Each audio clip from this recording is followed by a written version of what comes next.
I will not live above my people.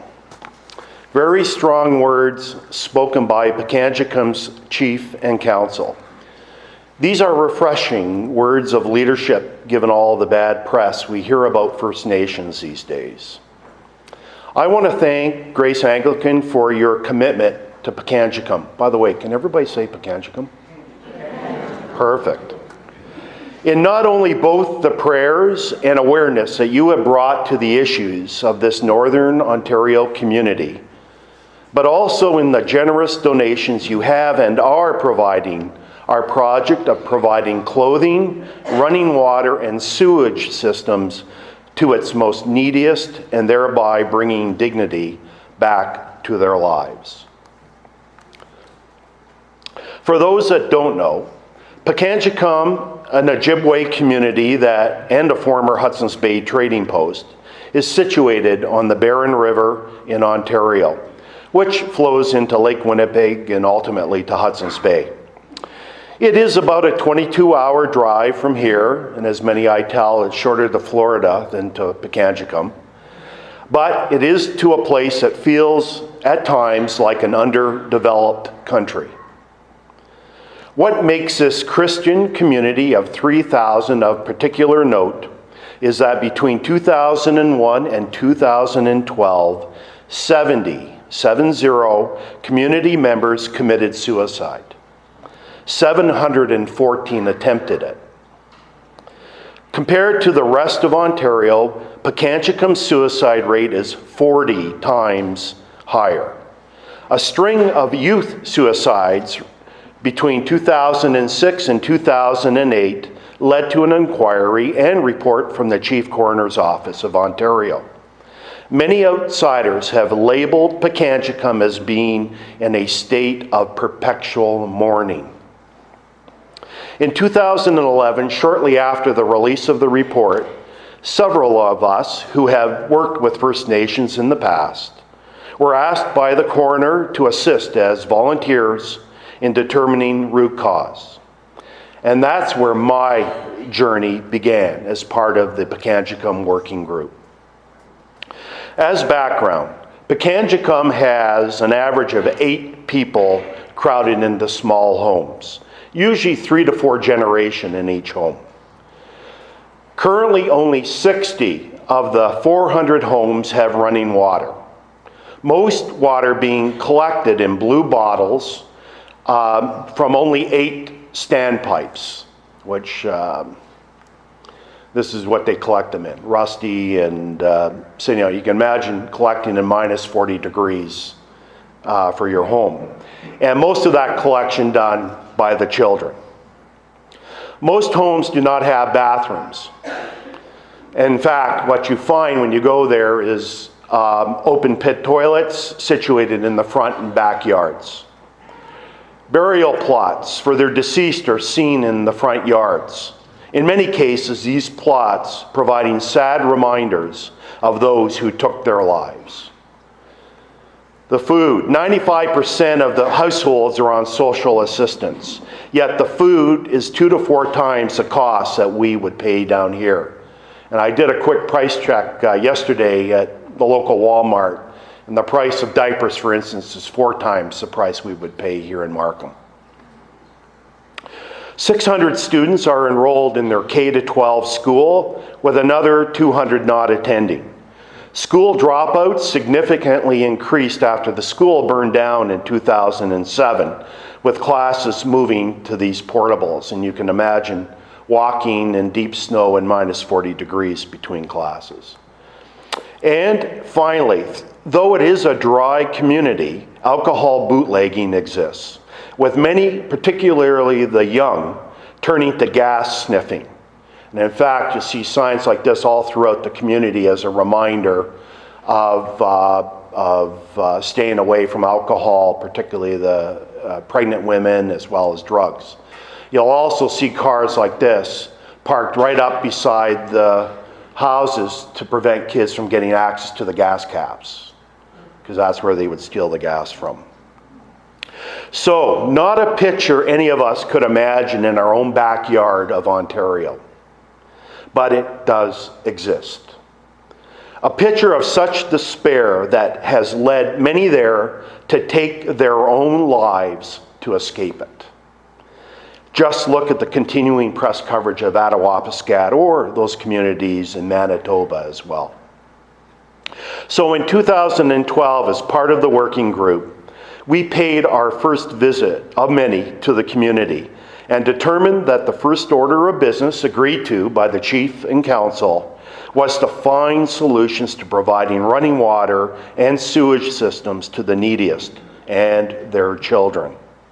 So as many of you know, this is where we have been focusing our efforts over the past few years, in not just raising awareness with the public and government, but in fundraising and developing cost-effective permanent fixes for this community, and in offering love and hope.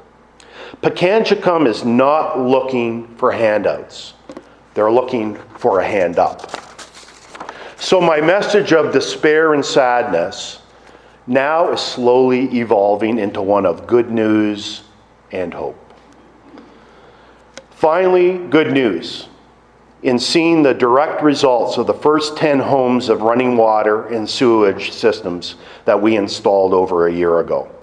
When I was up there late last year, I had an opportunity to meet several of the families who now have running water in their homes, such as the Peters family of 13, mostly young children who are now freshly showered and attending school every day, no longer being bullied due to lack of hygiene or of ill health. The mother said that with water, bathing is most critical. I also noticed that many of those with running water in their homes have now a renewed sense of pride of ownership of their house, a feeling of being special. And this is actually an interesting picture I took. You can see this is would be a bathroom that we retrofitted. It used to be a storage closet, and we turned it into a bathroom with a toilet. But you can see that once we built this beautiful bathroom, Grandma here has put all her stuff back into it as a storage room. So the reality is, and it's actually a good problem, is we have to train them how to use bathrooms. And so we have the nurses up in the nursing station up there helping and doing that training, which is wonderful. In speaking to the staff at the nursing station that week, the lack of running water has led to outbreaks of skin rashes due to poor hygiene. But those homes that we have retrofitted, rashes are seldom seen, to the nursing station's delight. And happily, the 6 young adults we trained in the skills of plumbing and wiring for the water project all now are gainfully self-employed, building other bathrooms and maintaining others. All very encouraging. Secondly, further good news is that the community officially opened their new school last fall, 10 years after the previous building burned down. And I always tell people, if Markham District ever burnt down, would it take 10 years to rebuild it? I don't think so. So they live by different timelines. I had an opportunity to visit the site last year, and hopefully it will provide a cornerstone for the young men and women and their futures, blending the teachings of a modern Ontario curriculum with their cultural ways. Lastly, the OPP continued to run a program for Pikangikum youth called Project Journey. The program is focused on social values in 4 areas: family, community service, special skills, and arts and culture. This, in addition to the Right to Play initiatives, are making a difference in addressing some of the needs of the young.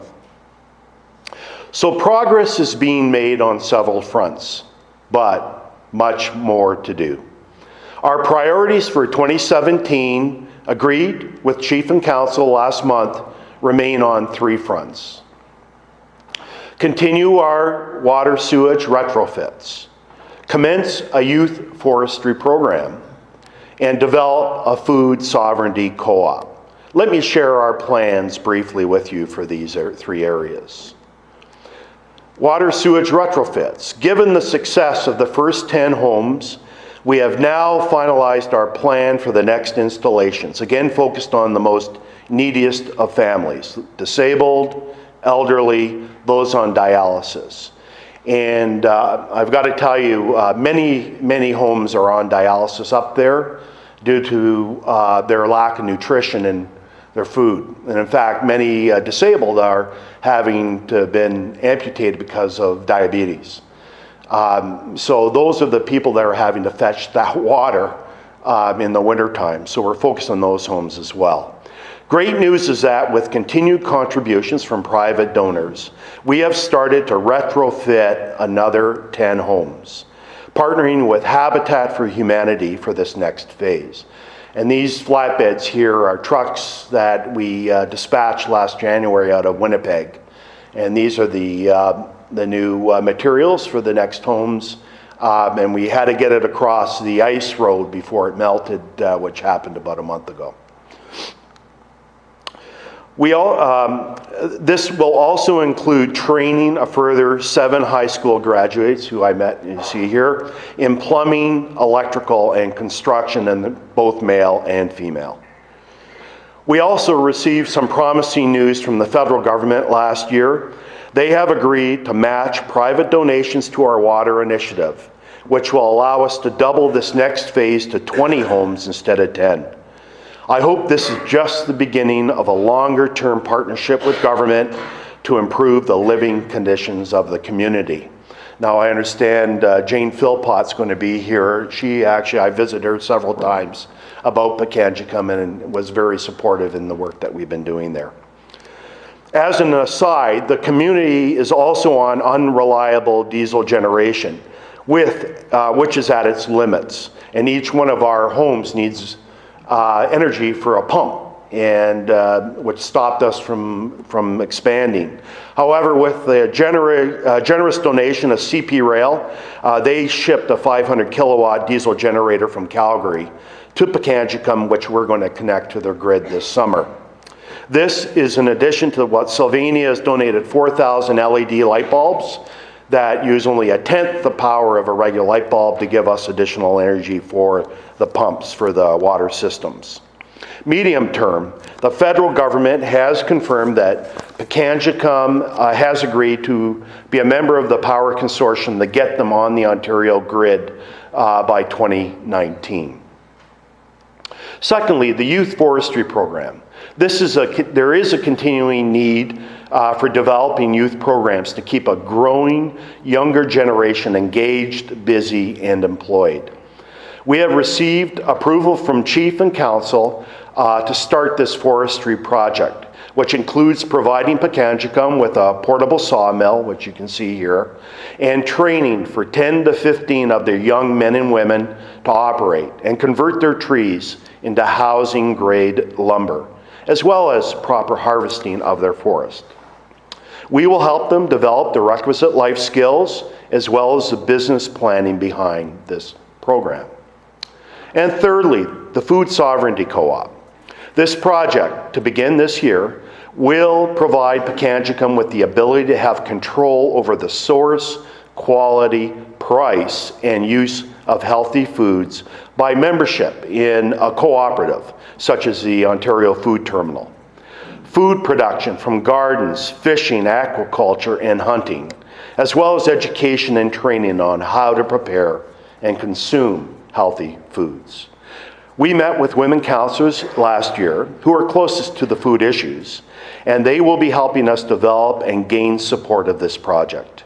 This will also employ many of the young high school graduates in the management and distribution of food items, and potentially using some of the old school infrastructure which has been left vacant with the move to the new school building.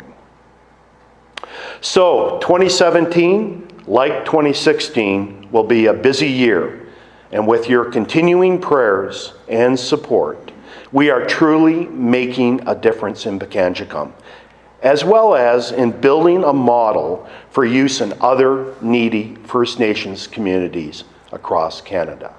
Thank you, miigwech.